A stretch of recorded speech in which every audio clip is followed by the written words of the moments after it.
Kadang sesuatu yang indah hanya untuk dipandang, bukan untuk diabadikan. Tapi gimana caranya kita memberikan visualisasi kepada anak kita nanti kalau hanya lewat cerita?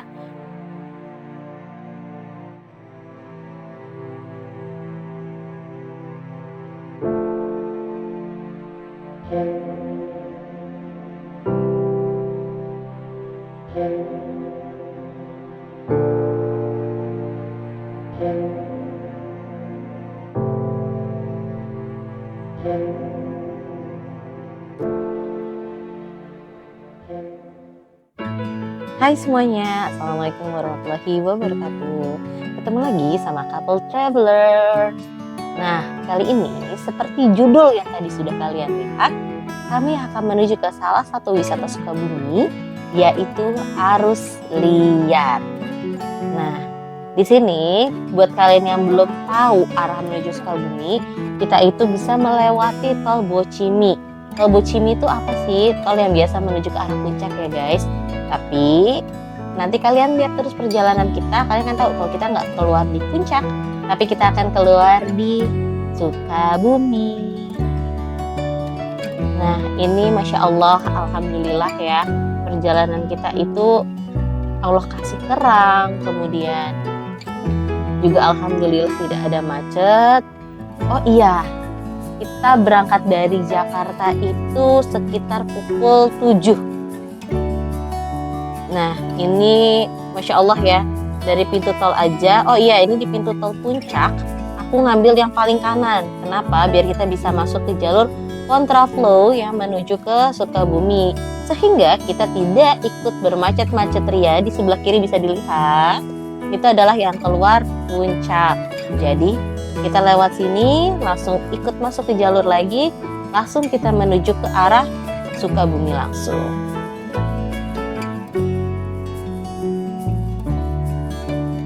Nah, ini yang Masya Allah banget ya. Sepanjang perjalanan itu kita disuguhkan dengan pemandangan yang indah.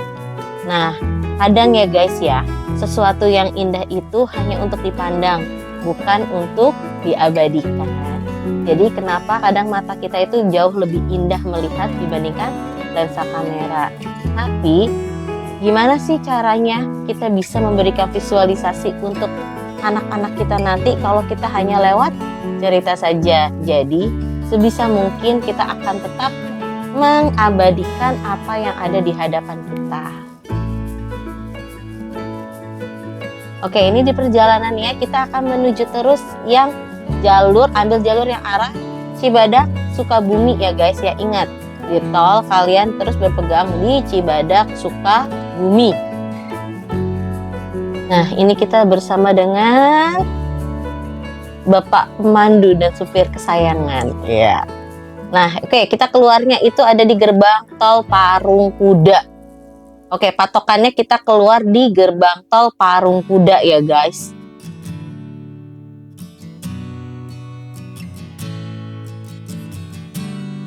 Nah, dari gerbang tol Parung Kuda ini nanti kita akan ketemu di lampu merah nih. Nah, lampu merah setelah keluar tol ini kita akan ngambil ke belok kiri. Nah, nanti belok kiri sampai dengan kalian menemukan tulisan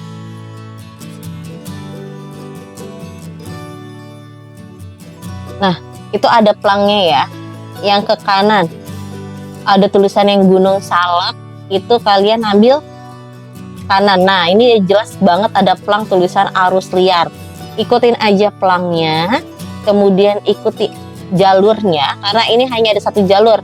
Nanti ada satu pertigaan, tapi tenang aja, kita itu hanya mengikuti jalur lurus ya. Jadi nggak usah belok-belok lagi, ikuti jalur yang ada aja. Kalau ketemu pertigaan, tetap ambil yang lurus.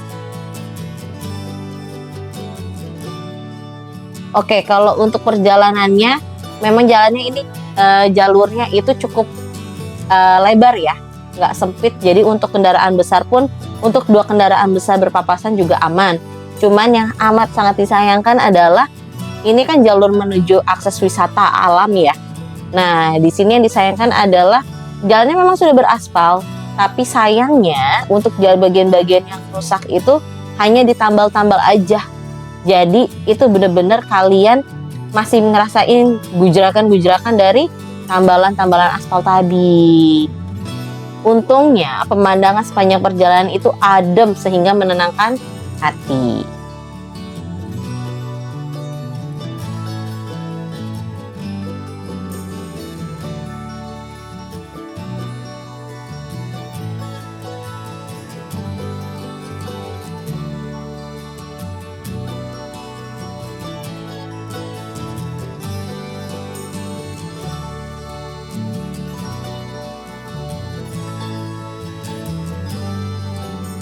Untuk jalurnya sendiri, kalian harus siap buat mungkin yang gampang mabuk kendaraan, bisa minum obat anti mabuk ya. Karena jalannya cukup naik turun kemudian berlika-liku. Untuk yang bawa anak-anak juga harus bisa diantisipasi. Nah, di sini yang tadi saya bilang, kita akan ketemu satu-satunya pertigaan, kita tetap ambil yang lurus ya, jangan belok kanan.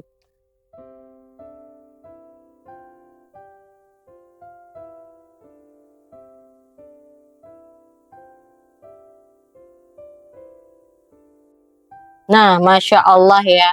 Ini yang tadi saya bilang. Kadang sesuatu yang indah hanya untuk dipandang, bukan untuk diabadikan. Tapi gimana caranya kita memberikan visualisasi kepada anak kita nanti kalau hanya lewat cerita. Jadi sebisa mungkin apapun yang ada di hadapan kita, indahnya yang ada di hadapan kita coba untuk abadikan. Supaya nanti mereka tidak hanya mendengar cerita dari kita, tapi juga mereka dapat melihat, oh memang apa yang diceritakan oleh orang tuaku memanglah sesuatu yang indah. Sehingga mereka bisa mensadari dan mensyukuri nikmat yang telah diberikan oleh Tuhan. Nah, setelah tadi kita lewati tikungan yang cukup tajam itu, kita belok ada tulisan yang arus liar. Oh iya, note ya, untuk perjalanan menuju ke arus liar ini, karena jalurnya tadi naik turun, kita benar-benar kendaraan kita itu harus sehat. Ingat, harus sehat. Jadi kita minimalisir sedikit mungkin kelalaian kita di jalanan ya, dengan mengoptimalkan kendaraan kita dalam keadaan sehat menuju ke sini.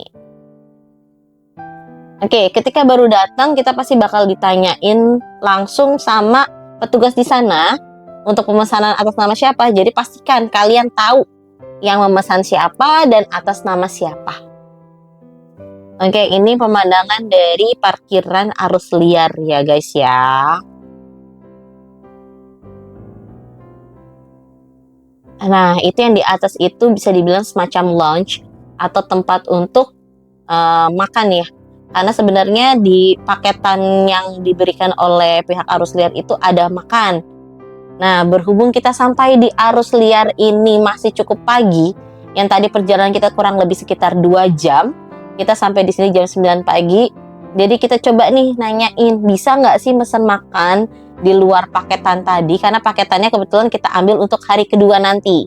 Nah, di sini kita bayar itu untuk satu porsi makanan bisa kalian lihat. Ini seharga Rp50.000. Ingat ya, Rp50.000, tapi kalian dapat fasilitasnya cukup banyak ya makanannya. Ada nasi, ayam goreng, tahu tempe, kemudian ikan asinnya 1 mangkok, sambelnya 1 mangkok, sayur asemnya 1 mangkok, dan karedoknya 1 piring. Nah, yang ditunggu-tunggu pun rombongan dari kawan-kawan sudah hadir. Di hari pertama ini kita akan melakukan olahraga paintball. Mungkin kalau yang masih asing dengan kata-kata paintball, itu semacam tembak-tembakan lah ya, mainan kita seru-seruan untuk cari keringat di jam-jam segini. Oh ya, kita sebenarnya sudah mulai start itu sekitar pukul 11:30. Nah, tapi nanti itu ada briefingnya dan lain-lain, sehingga kita baru start mulai sekitar jam 12-an ya guys ya.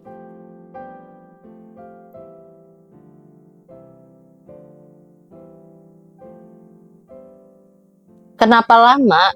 Nanti kalian bisa lihat ya, karena untuk pemilihan baju dan seragamnya itu ukurannya itu tidak terlalu banyak. Oh iya, buat kalian yang mungkin bingung karena di sini jauh, di arus liar ini jauh, tenang, harus kalian juga menyediakan penginapan, tapi harus kalian booking dari jauh-jauh hari. Nah, seperti tadi udah saya bilang, hari ini kita akan melakukan paintball. Dan ini adalah briefing dari akangnya. Tapi kalau nggak bermain juga bisa main tembak-tembakan dengan cara main target seperti itu, main tembakin target.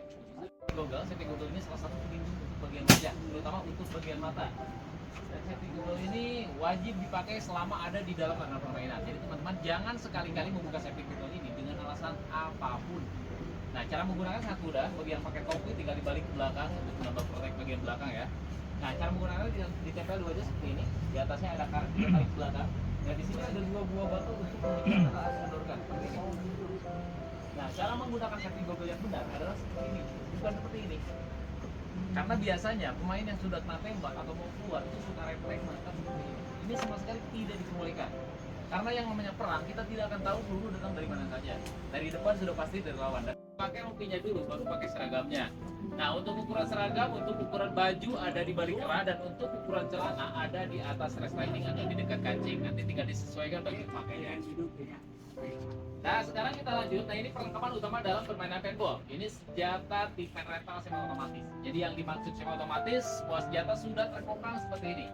Jadi teman-teman tidak perlu mengokang kembali, tinggal bermain aja. Nah, tetapi bila senjata tidak bisa menembak dan posisi kokang ada di depan seperti ini, teman-teman tidak perlu khawatir, tinggal tarik aja ke belakang seperti ini. Nah, yang perlu perhatikan di atas trigger ini atau pelatuk, di atasnya ada safety pin atau safety lock. Nah, yang kecil nih, yang dapat bergerak ke kiri dan ke kanan bila kita menekannya. Nah, bila safety pin ini muncul ke sebelah kanan seperti ini dengan warna hitam, senjata ini dalam keadaan terkunci, nggak bisa nembak. Nah, bila ingin membukanya, silakan tekan dari sebelah kanan atau digeser, dia akan muncul ke sebelah kiri dengan ring berwarna merah seperti ini. Berarti senjata ini sudah siap digunakan atau siap menembak. Kita coba dulu, maaf. Ini. Ya, masih kosong. Ini. Nah, bila ingin menguncinya, tekan dari arah sebaliknya, dia akan terkunci kembali. Nah, tapi untuk pembukaan kunci senjata saya harapkan nanti di arena permainan aja. Dan itu juga harus menunggu aba-aba dari wasit. Karena bila teman-teman sebelum mulai permainan sudah sering memakai senjata, nanti pas main gasnya akan semakin berkurang atau habis. Karena senjata ini dilengkapi dengan tabung, ini gas sebagai daya dorong peluru. Nah, tekanan tabung ini kurang lebih 250 sampai 300 PSI, jadi lumayan kencang. Dan teman-teman tidak perlu khawatir bila terjadi kebocoran, karena kita di sini menggunakan CO2, jadi berbahaya. Nah, di atas senjata di sini ada loader atau magazine, ini sebagai tempat peluru. Nanti per orang akan mendapatkan 30 butir peluru atau satu kantong ini ya. Nanti peluru yang sudah dibagikan silakan dimasukkan ke sini dan ditutup sampai bunyi klik. Nah, untuk menghindari tertumpah atau terjatuh. Tapi jangan lupa ya, plastiknya dibuka dulu atau dirobek dulu. Jangan tahu. Boleh. Adalah yang pelurunya pecah. Oke, nah ini peluru yang kita gunakan ini kalibernya kaliber 68. Dan peluru ini untuk dalamnya berbahan cairan silicat, tapi untuk cangkang luarnya berbahan gelatin. Tadi saya sudah jelaskan, gelatin itu sangat sensitif bila sudah kena air atau kotor atau disimpan di udara yang terbuka ya, tidak terbungkus. Nah, di dalam arena permainan, teman-teman pasti menemukan banyak peluru yang bertebaran di tanah. Nah, itu jangan sekali-kali Nah, oke, ini kita setelah pengarahan dari akangnya, kita akan siap-siap untuk pemilihan kelompok, kemudian safety jaketnya, kemudian lain-lainnya ya. Atau per kantong itu harganya 40.000 kalau mau nambah. Tapi sebaiknya kalau mau nambah dipastikan dari awal biar kita siapkan di masing-masing bentengnya. Sebelum mulai permainan kita hitung berapa kantong yang disediakan. Nanti setelah selesai permainan kita hitung ulang berapa kantong yang terpakai. Oke. Setelah tadi kita siap-siap dan juga briefing atau pengarahan, akhirnya yang ditunggu-tunggu kita terjun ke dalam medan pertempuran. Oh iya, mohon maaf ya mungkin kalau gambarnya sedikit pecah karena ini direkam dari luar area. Kenapa? Karena memang sangat tidak dianjurkan untuk yang menonton atau hanya merekam video itu masuk ke dalam. Jadi benar-benar yang boleh masuk ke dalam itu hanya yang menggunakan pakaian keselamatan lengkap. Kemudian juga menggunakan tadi helm atau maskernya itu tidak boleh dibuka. Bahkan wasit sekalipun. Jadi yang di dalam itu hanya peserta dan juga wasit. Ini bisa kalian dengar ya, sana sini suaranya udah tembak aja. Tapi ini benar-benar seru dan harus kalian tahu bahwa pelurunya itu benar-benar sakit ya guys. Ingat itu benar-benar sakit.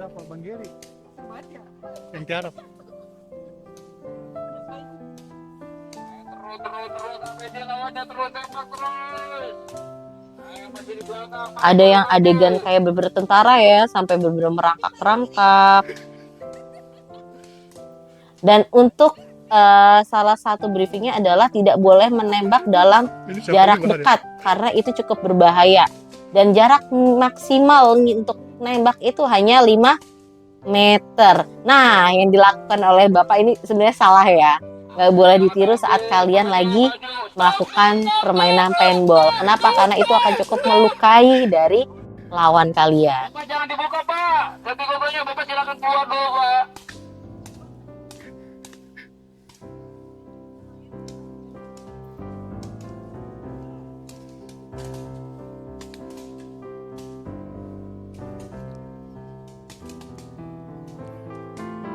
Bahar tiarap tiarap Di goreng hijau, pelurunya habis. Angkat tangan.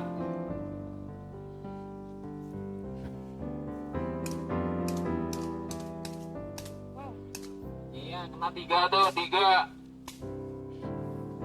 Bahar.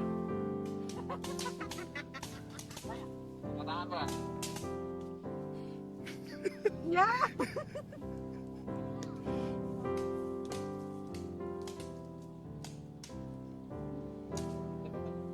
Benderanya mana sih?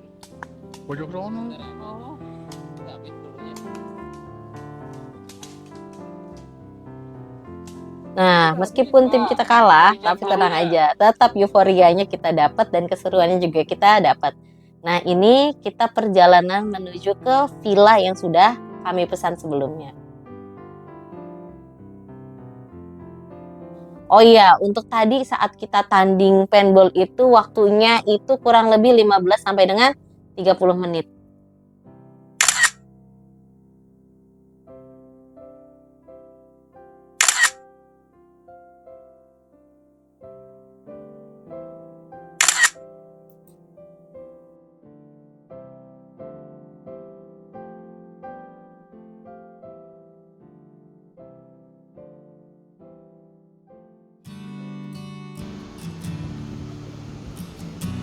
Hari kedua.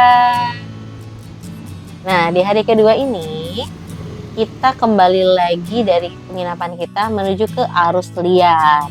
Untuk ngapain? Kalau udah view-nya menuju ke aliran sungai, artinya kita akan melaksanakan rafting atau arung jeram.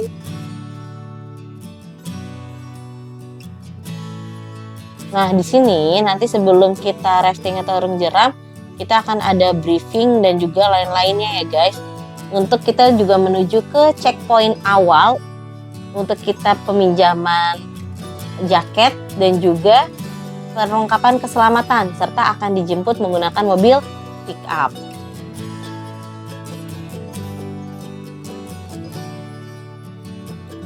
Oh ya, mohon maaf ya guys kalau misalkan dalam rekaman ini hasil videonya goyang-goyang karena kebetulan kita ketinggalan stabilizernya. Jadinya kita menggunakan action cam aja. Ini pun mohon maaf sebelumnya, kita cuma bisa ngambil sebelum mulai kita rafting. Karena kenapa? Karena saat ini kebetulan di saat kita sedang rafting ini kondisi sungai itu sedang tinggi. Jadi tidak disarankan untuk menggunakan kacamata atau aksesoris lainnya. Bahkan handphone pun juga tidak dianjurkan, bukan tidak dibolehkan, amat sangat tidak dianjurkan. Kenapa? Karena kebetulan banyak yang kejadian sebelum kita itu yang kacamatanya, jam tangannya, handphonenya itu hanyut saat sedang rafting. Jadi demi keamanan bersama, akhirnya kami menyerahkan action cam kami kepada para coachnya.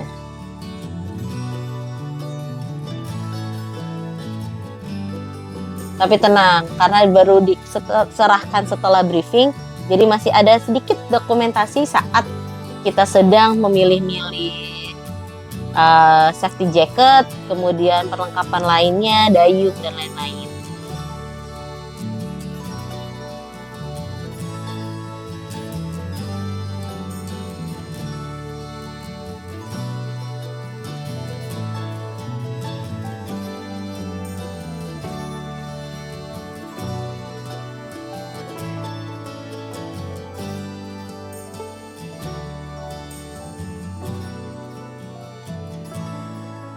Ini kita menuju ke ruang ganti. Oke, kalau bisa dilihat ya, ini ramai sekali. Gimana nggak ramai? Kebetulan kita booking itu untuk 24 orang peserta rafting. Oh iya, karena tadi sudah saya bilang ya, kondisi arus sungai ini sedang tinggi dan juga sedang benar-benar liar, sehingga kita kali ini hanya sampai dengan 9 kilometer aja yang diambil jalurnya. Ini kita lagi milih-milih helm, kemudian milih-milih jaketnya ya.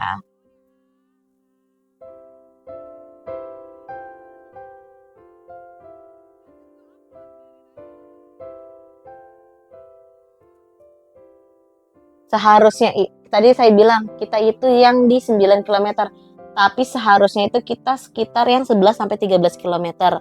Cuma karena tadi arus demi keselamatan, ya udah yang penting kita tetap menikmati raftingnya, jadi kita ambilnya 9 kilometer.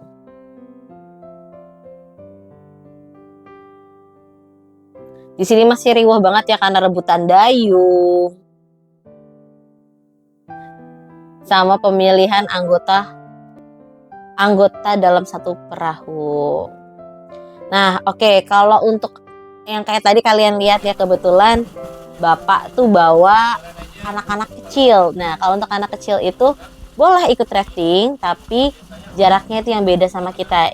Kalau untuk yang bersama anak-anak itu sekitar 5 km aja. Nah, kalau ini kita lagi briefing keselamatan. Jadi kalau ada briefing seperti ini, tolong benar-benar diikuti ya. Nah, kali ini kita dipimpin briefingnya oleh Coach Abu. Bisa dilihat ya, ini muka-muka orang-orang pada excited banget buat cepet-cepet mulai raftingnya. Ini adalah muka-muka sebelum ada tragedi-tragedi lain di dalam air nanti. Halo. Geli banget sumpah bang. Oke, kalau ini kan satu perahu itu untuk 6 orang ya. Jadi saat satu perahu untuk 6 orang itu, kalau yang kita biasa dibagi 5 orang dengan satu coach. Hah? Cuman kalau yang 4 orang akan ada 2 coach ya. Gak tahu kayaknya gue juga ini.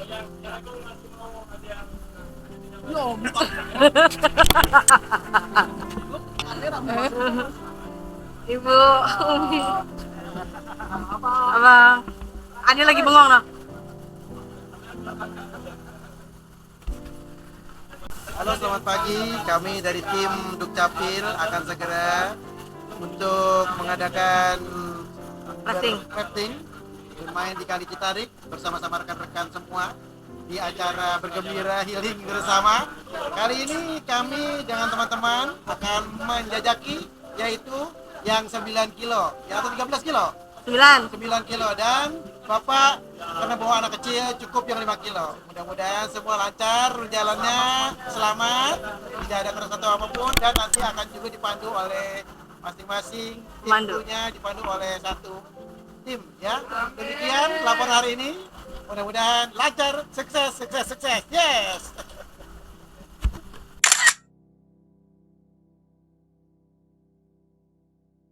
Nah, ini dokumentasi saat kita ada dalam air.